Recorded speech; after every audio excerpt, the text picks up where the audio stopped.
നമ്മളിങ്ങനെ ചിന്തിക്കും, നമുക്ക് മാത്രം എന്താ ദൈവം ഇങ്ങനെ തന്നേന്ന് അല്ലേ?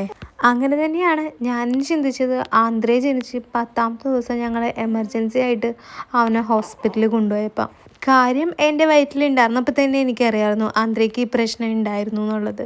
പക്ഷെ ജനിച്ചിട്ട് 10ാമത്തെ ദിവസം എൻ്റെ കയ്യിൽ നിന്ന് അവൻ നേരെ എമർജൻസി ഡിപ്പാർട്ട്മെൻറ്റിലേക്ക് പോയിട്ട് പിന്നെ എനിക്ക് അവനെ കാണാൻ പോലും കിട്ടാതിരുന്നപ്പോൾ ഞാൻ ആകെ അങ്ങ് തളർന്നു പോയി.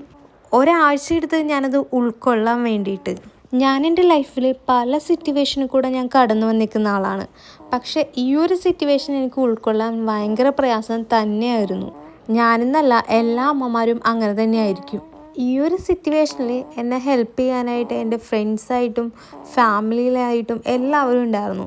പക്ഷെ ഇതൊന്നും എൻ്റെ തലയിലേ കയറുന്നുണ്ടായിരുന്നില്ല. ആ സമയത്ത് അലയുടെ മമ്മി അലയുടെ ഒരു കസിനെ കൊണ്ട് എന്നെ വിളിപ്പിച്ചായിരുന്നു. അവരുടെ കുട്ടിക്ക് ക്യാൻസറാണ്. ആ കുട്ടിക്ക് 2 വയസ്സ് പോലും തികഞ്ഞിട്ടില്ല. അലയുടെ ആ കസിൻ എന്നെ വിളിച്ച് കുറച്ച് വാക്കുകൾ എന്നോട് പറഞ്ഞു. അതിലാണ് എനിക്ക് പിടിച്ചു നിൽക്കാൻ പറ്റിയത്. എന്തായാലും എൻ്റെ ആന്ധ്രയ്ക്ക് ക്യൂറബിൾ ആയിട്ടുള്ള ഡിസീസാണ്. അവരെന്നന്ന് എന്നെ അങ്ങനെ വിളിച്ച് സംസാരിച്ചില്ലായിരുന്നെങ്കിൽ തീർച്ചയായിട്ടും ഞാൻ ഇന്ന് ഇതുപോലെ ബോൾഡായിട്ട് നിൽക്കില്ലായിരുന്നു. ഇപ്പം ഞാൻ നിങ്ങളോട് ഇത് പറയാൻ കാരണം, നിങ്ങൾ ആരെങ്കിലും ഇതുപോലൊരു സിറ്റുവേഷനും കൂടെ കടന്നു വരാണെന്നുണ്ടെങ്കിൽ നിങ്ങളൊരു കാര്യം ചിന്തിക്കുക.